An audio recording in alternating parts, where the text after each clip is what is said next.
if you like Black Mirror, I have found a book that is basically like watching a Black Mirror episode, but I might even go out there and say better, because this was such a fun read. Hi, my name is Deb. If you are new here, then welcome to my channel, and if you're not, then welcome back. We've got a really fun video today because I'm finally telling you guys about the Black Mirror-esque book that I read, and I have not been able to stop thinking about it since I read it. It is that good, and I think like Black Mirror episodes have that effect on you anyway, when after you've watched an episode, it just kind of stays with you. It's like, what did I just watch? Like, wow. And yeah, this book is probably going to be one of those kind of books that I'll be thinking about for years and years and years to come. This book is The Passengers by John Mars, and we are going to dive deep into this book because there are so many themes, there are so many topics in this book that is just wow. So first of all, if you've not watched Black Mirror before, then you need to go and watch it now. It is such a good show.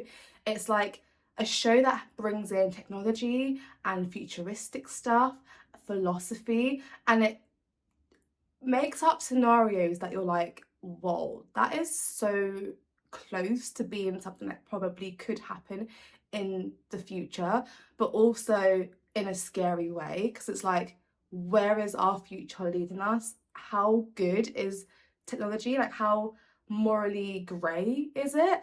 And you get some wild episodes from those concepts. The book I'm about to talk to you about right now is definitely like that, because the book is all about self-driving cars.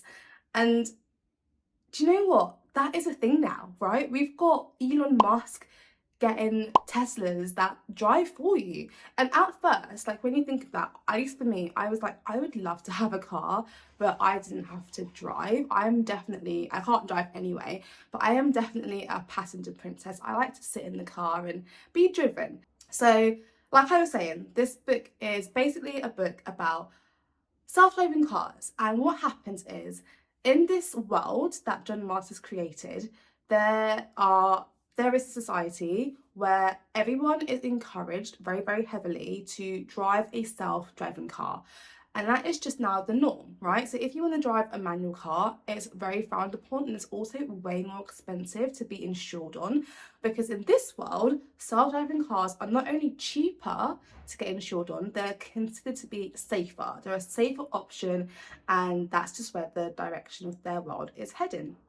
So there's a hacker, and this hacker decides that he will hack into these self-driving cars, and he hacks into 8 people's cars specifically, and by doing so he basically holds them hostage in these cars. So they are unable to take control of the car, they cannot drive themselves anywhere, and he tells them, you are driving to your death.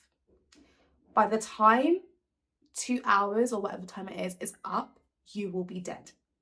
And they are like, what? They are freaking out. They're like, how is this happening? Who is this guy? Why is this happening? And things just start to go crazy, right? So this book literally blew my mind. First of all, I listened to it on audiobook, well, on Spotify. Spotify audiobook is killing the game. It's free if you've got premium, and it is so easy to just get lost in these books. And I would say, if you want to read this book, listen to it on Spotify or on Audible, because the tension that builds up in this book is wow. And I think, at least for me, I would be so tempted to like glance at the other page and figure out what's going to happen, and you can't do that with an audiobook, so listen to it for sure. So now I've given you a little bit of a taster of what this book is about, I want to kind of have a bit of a dive deep into how it's kind of similar to Black Mirror, and why I think everyone should read it, because it is definitely a book that gets your brain going and hypothesizing scenarios that are kind of scarily easy to picture. One of the biggest concepts in this book, and it's not a spoiler, it's on the blurb, is that after the hacker has hijacked these 8 cars, right, there's 8 different passengers all driving to their deaths. What happens next is he starts to broadcast this, right? He broadcasts their fear, he broadcasts their ordeal, and he puts it on social media, he puts it on TV for everyone to watch. And he tells them, I've hacked into these cars. You, the public, are going to get to save 1 passenger. The rest of them are going to die. If anyone tries to interfere, stop me, stop the cars, then they will all die. And that is the predicament of the public. And not to get too much into the story and give spoilers away, but another group of people as well who have to decide on the fate of these individuals. And it gets creepy because you start to think, actually, this isn't too different to real life. Obviously, we are not voting on people's deaths currently, but is that such a far-fetched idea? I mean, social media has gone to a place where we do kind of judge people's lives in the sense that, like, cancel culture is a thing. You know, we can all go on social media and say, right, we are boycotting this person, and sometimes, you know, it's valid reason, someone's done something wrong, but it can go too far. And I think this book does a really good, like, analysis of that concept and how us as society now can be so disassociated with the reality of someone else because we're seeing it on social media. We don't believe it's actually happening, and if it is, it's more in like an entertainment way. We don't really emphasize, I guess, with the pain of others when it's on social media. And so this book basically looks at how invested the public gets into backing a passenger and how they come to that conclusion, why they deem this person to be worth saving and this person to not be worth saving. I have got a little book journal here where I've written all of my notes for this video, so I'm just going to refer to it really quickly because I've got some key topics I want to discuss. And the first one really is the philosophy side of this book. So the idea of who is worth saving. How do you decide whose life has more value than someone else's? And unfortunately, as a society, we make those decisions all the time. We are like, oh, well, they deserve it, you know, they're scroungers, or they do this, they're not trying very hard in their education, so why should we give them this opportunities, right? We make a lot of judgments, and a lot of them are in passing. And so when given the choice of who lives and who dies, how do we actually decide who is worth to live and who is worth to die? And how can we? Who are we to make that choice? And in this book, the public take that choice as if it's easy, you know? And it's kind of like, have you ever heard that question where it's like, if there was your sibling, let's say, or a family member drowning, and there were 5 newborn babies drowning, which one do you save? An impossible situation of deciding how much a life is worth. Are more lives worth more than a few lives? Are newer lives worth more than older lives? And oh my goodness, does this book explore that in such depth that it makes your heart just break, because you're like, wow, is it really that black and white? Is it really that simple?